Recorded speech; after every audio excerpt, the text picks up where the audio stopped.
fino a questo primo pomeriggio abbiamo avuto più di 120 persone che si sono presentati nel nostro gazebo spontaneamente incuriositi, ma poi qualcuno già era diretto perché mi aveva chiamato telefonicamente chiedendomi proprio una prenotazione, reputando ciò importante.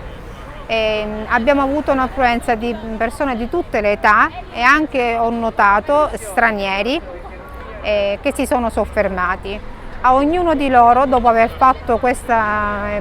misurato i parametri, abbiamo dato questo coupon dove riporta i dati, e questo deve essere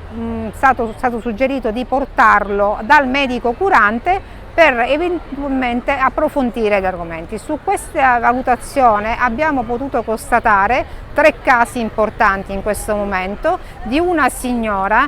con una pressione arteriosa oltre il limite. La signora è stata invitata ad andare dal suo medico curante perché c'era qualcosa sicuramente da approfondire. Un'altra signora con un tasso glicemico anch'esso oltre il valore,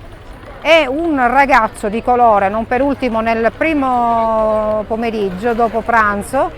con una fibrillazione atriale evidente, e abbiamo suggerito a lui di recarsi in ospedale, al che è stato accompagnato perché lui diceva infatti che era successo già più di una volta, allora ci ha sentito, quindi questa potrebbe essere una motivazione di forte prevenzione e salvare anche una vita umana.